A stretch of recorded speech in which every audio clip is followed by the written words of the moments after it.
Halo pemirsa, apa kabar hari ini? Semoga Anda selalu sehat di masa pandemi dan selalu bersemangat untuk menjalani aktivitas. Bagi pemirsa yang harus tetap bekerja di luar rumah, jangan lupa untuk menggunakan masker. Hari ini program Berita News Point hadir menjumpai Anda bersama saya Khairunisa. Selama 30 menit ke depan, News Point akan menyajikan berita terbaru seputar Universitas Brawijaya dan Malang Raya. Jangan kemana-mana, keep on our channel News Point.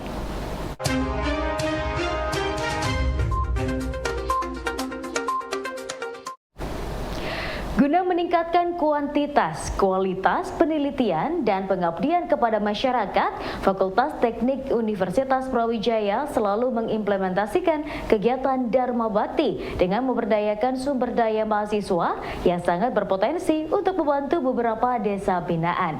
Program Dharma Bakti FTUB ini kembali mendapatkan kesempatan untuk mengidentifikasi dan mendalami dusun perinci yang ada di Kecamatan Dau, Kabupaten Malang.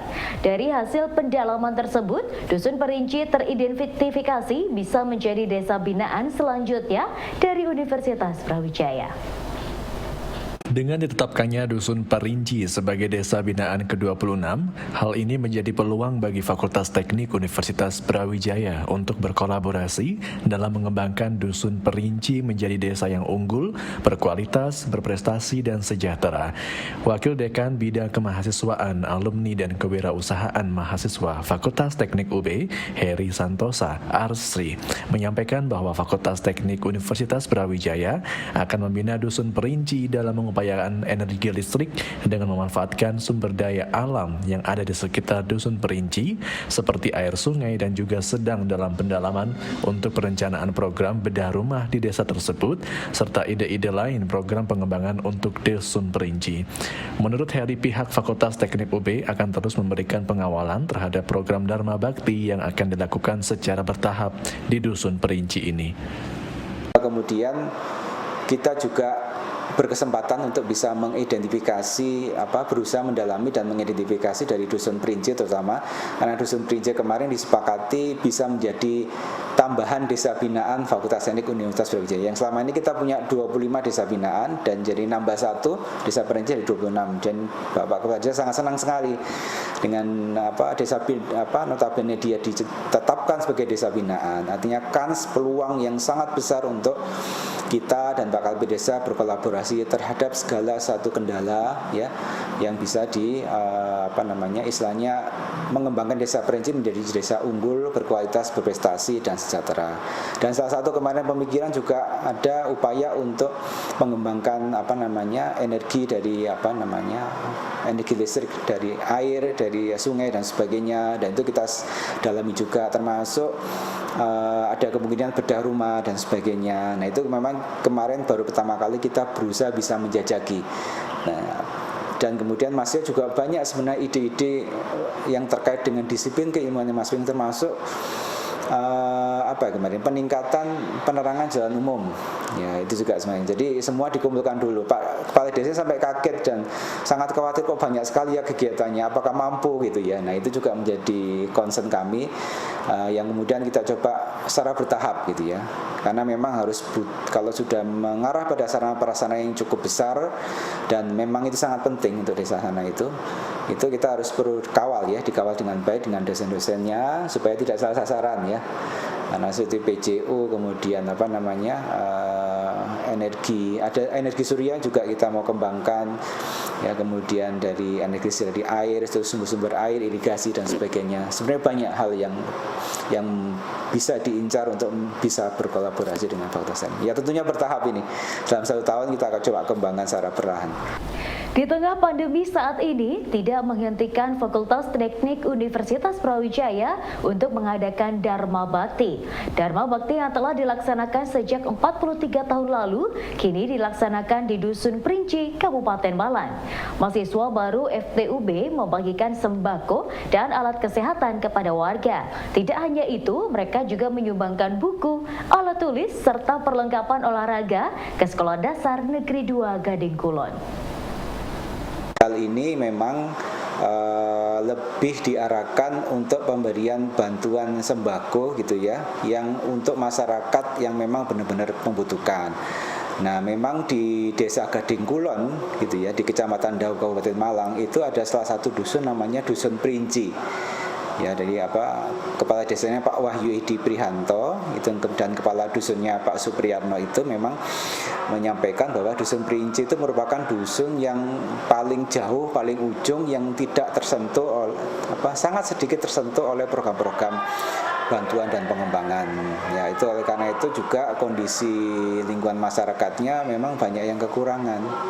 Ya, oleh karena itu sebenarnya lokasi ini juga memang dibantu dari pihak mahasiswa, dari Badan Eksekutif Mahasiswa BEM Fakultas Teknik untuk mencari lokasi ini, dan memang gayut bersambung gitu ya, jadi memang tepat sasaran. Kemarin itu seremonial ya, dengan seluruh para pimpinan di Fakultas Teknik untuk bisa hadir ke sana membantu istilahnya membuka kegiatan Dharma Bakti 2 itu, dan dihadiri oleh seluruh jajaran perangkat desa di Desa Gading Kulon. Termasuk juga kita memberikan bantuan sumbangan kepada pihak sekolah SD Gading Kulon 2, SDN Gading Kulon 2. Itu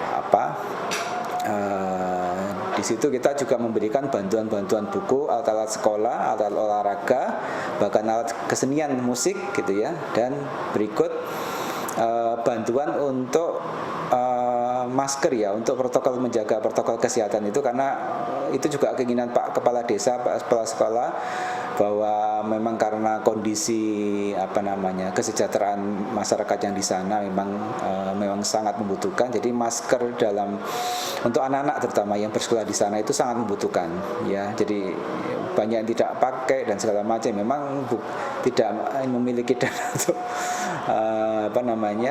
mengadakan itu.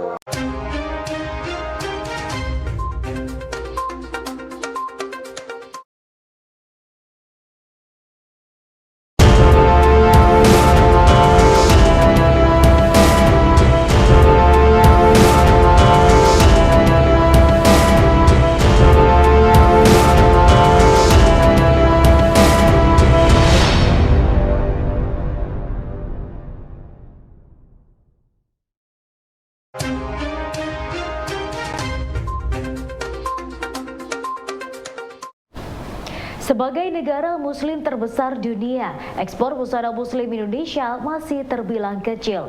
Menurut PLT Sekda Provinsi Jawa Timur, Wahid Wahyudi, saat ini ekspor busana muslim Indonesia berkisar 4% dari kapasitas industri garmen yang ada. Menurutnya, peluang ekspor ini yang harus digenjot oleh semua pihak dengan berbagai strategi, termasuk event pagelaran busana muslim dengan melibatkan berbagai stakeholder. Disbudpar Provinsi Jawa Timur yang pada malam hari ini menyelenggarakan Youth Muslim Fashion Style ya. Ini adalah untuk menggugah, karena kita negara Islam terbesar dunia, maka harusnya kita ini memiliki potensi sebagai pengekspor fashion muslim dunia. Bukan hanya itu, internal saja, di dalam negeri saja kebutuhan fashion muslim ini juga cukup besar, karena memang penduduk kita besar. Dan berbagai pihak memproyeksikan bahwa di antara 57 negara-negara anggota OKI, Organisasi Kerjasama Negara-Negara Islam, pada memproyeksikan bahwa Indonesia itu memiliki potensi yang sangat besar di antara negara-negara OKI sebagai pengekspor fashion muslim dunia.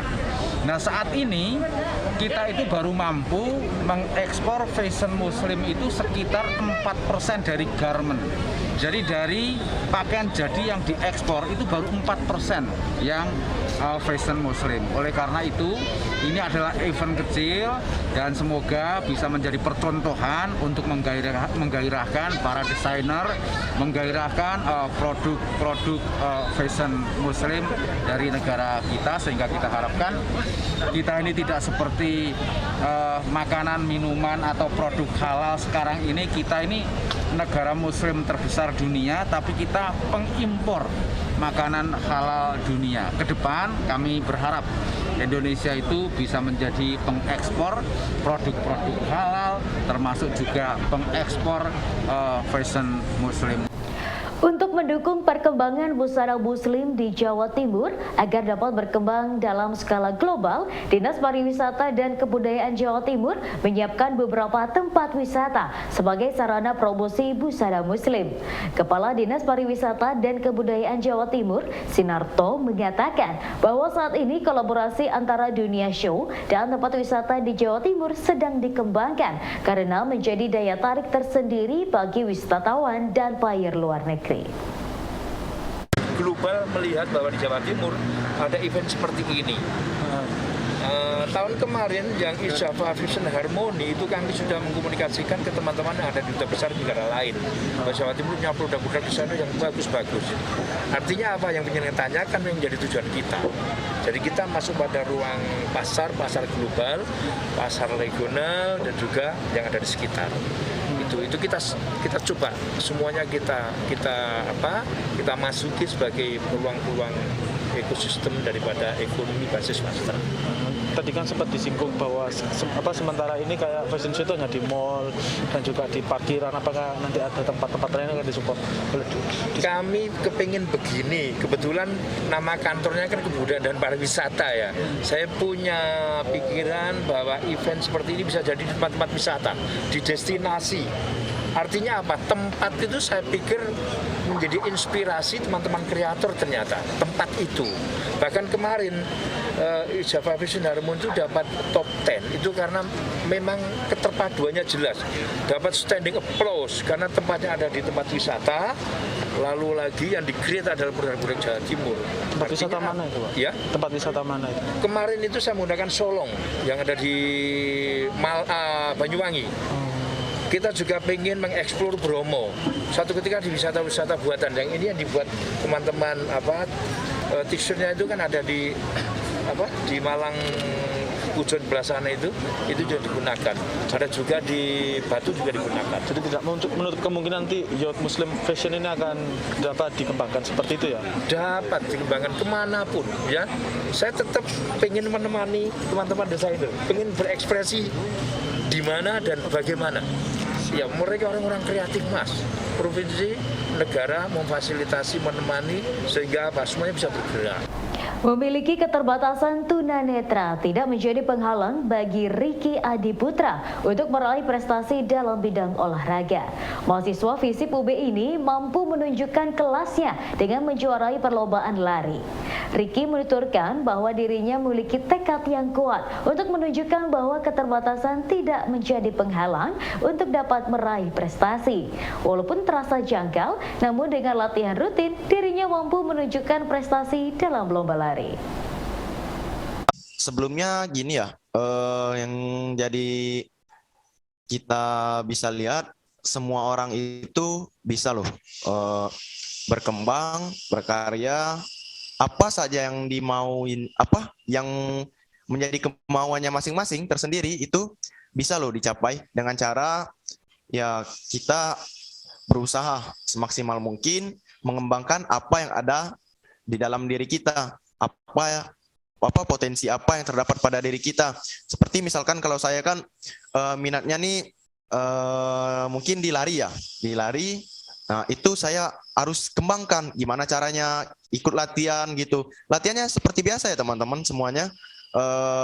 seperti jogging gitu, pemanasan dan latihan terus-menerus lah. Soalnya kan stamina untuk pelari itu, khususnya kalau saya kan sprinter gitu, lari jarak pendek gitu, yang memiliki kecepatan gitu. Jadi ya mau nggak mau ya harus dijaga terus gitu, pola latihannya dan mungkin pola makannya juga. Tapi walaupun saya tunanetra gitu, teman-teman, yang namanya prestasi atau apapun yang kita inginkan, nggak ada lah istilahnya yang namanya halangan atau rintangan.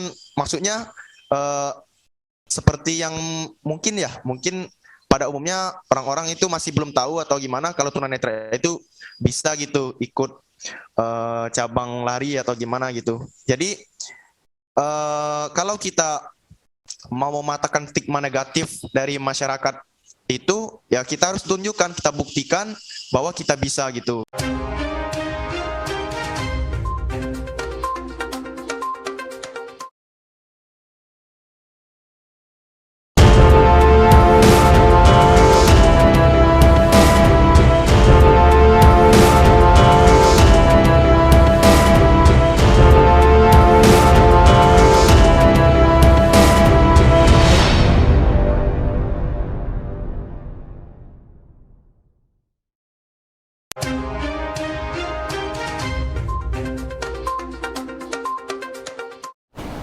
Program Indonesia International Mobility Awards sebagai salah satu program unggulan bagi mahasiswa untuk kuliah di kampus luar negeri banyak diminati oleh mahasiswa UB.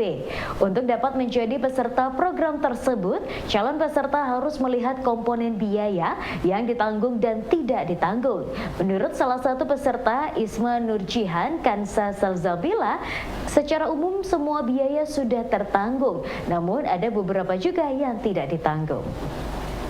It's not covered by ISMA. Are there any fund uncovered by ISMA?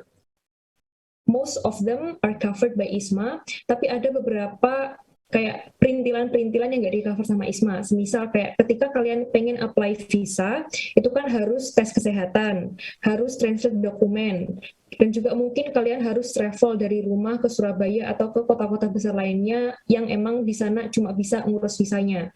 Nah ini nggak di-cover sama ISMA, jadi biaya tes kesehatan itu sekitar tergantung, tapi kalau UK kemarin sekitar 800 sampai 900 ribu, terus juga translate dokumen, penerjemah tersumpah, itu juga ditanggung sendiri, dan juga kalau kalian harus travel, misal kayak aku dari Jawa Timur ke Jakarta kemarin untuk ngurus visa, itu juga ditanggung sendiri kayak gitu. Tapi selain itu udah nggak, itu semuanya udah ditanggung sama ISMA, selain beberapa hal itu tadi. Untuk mendukung pemulihan ekonomi di kawasan Semeru, tim MBKM UB melirik komoditas yang banyak terdapat di sekitar kawasan tersebut. Produk tersebut kemudian dipoles dengan menggunakan pendekatan teknologi agar dapat menjadi produk unggulan yang mampu menggerakkan ekonomi. Dosen FTP UB, Dr. Anang Lastrianto mengatakan, pemilihan produk ini penting sebagai sumber bahan baku yang mudah didapat, murah, namun mampu ditingkatkan nilainya menjadi produk yang mampu dijual dengan harga yang lebih baik dan mampu memberi nilai tambah ekonomi. Apa yang ada di sana, lalu peranan kita adalah memilihkan atau menyajikan solusi atas potensi tadi supaya nilainya itu bertambah atau nilai ekonomi dari komoditi tadi bertambah. Lebih-lebih di era pasca erupsi ini ya, pasca lahar dan sebagainya ini perlu ya kita ini bersatu ya. Jadi sebagai wujud dari kepedulian perguruan tinggi khususnya Universitas Brawijaya yang sudah yang dengan segala keahlian yang ada di situ, nanti kita bisa bareng-bareng menyelesaikan solusi itu ya. Kebetulan ya Pronojiwo itu dikenal sejak sebelum lahar itu merupakan penghasil salak, pisang dan sebagainya. Nah, kedua komoditi inilah yang biasanya dikirim ke Malang dan sekitarnya untuk diolah. Jadi masyarakat sana belum menikmati nilai tambah secara langsung. Komoditas buah salak yang banyak terdapat di daerah Pronojiwo, Lumajang menjadi pilihan bagi tim MBKM Semeru UB dalam fase recovery ekonomi. Buah salak tersebut akan diolah menjadi produk keripik salak yang memiliki nilai jual lebih tinggi. Dr. Nanang Lastrianto, salah satu anggota tim MBKM Semeru, mengatakan pihaknya sudah menyiapkan paket pelatihan dan teknologi tepat guna kepada mahasiswa MBKM yang nantinya akan bersama warga mewujudkan pengolahan keripik salak tersebut. Bersama mahasiswa sebagai partner kita terjun di masyarakat, lalu di situ kita akan membekali mahasiswa dengan paket teknologi yang sudah kita siapkan sejak ini sudah kita siapkan, nanti bisa meminta dokumentasi dan sebagainya untuk bersama-sama di masyarakat mengelola buah-buahan yang saat ini mungkin nilainya belum terlalu menjanjikan itu merupakan bagian kecil dari usaha kita ke depan. Dan selanjutnya kalau kita sudah memperkenalkan, mensosialisasikan teknologi ini di pusat produksi, maka harapannya nanti tercipta suatu percontohan ataupun usaha-usaha yang kita bina langsung melalui kesempatan ini. Nah, kebetulan teknologinya kan sudah diketahui bersama, yaitu buah segar itu kita olah menjadi produk kering yang awet terus mudah didistribusikan, ringan terus tidak berisiko rusak tadi awet tadi sehingga kalau kita bisa memproses dari pusatnya itu kemungkinan akan menjadi lebih petaninya akan lebih semangat nanti mungkin yang lain akan menyuplai komponen-komponen yang lainnya seperti mungkin ada jasa transportasi, packaging, lalu promosi dan sebagainya. Ya pemirsa, informasi tadi sekaligus menutup perjumpaan kita hari ini. Jangan lupa saksikan News Point setiap hari pukul 19.30 waktu Indonesia Barat hanya di UB TV, Televisi Pendidikan Universitas Brawijaya. Saya Khairunisa dan seluruh kru yang bertugas pamit undur diri. Tetap patuhi protokol kesehatan, wajib menggunakan masker. Terima kasih dan selamat beraktivitas.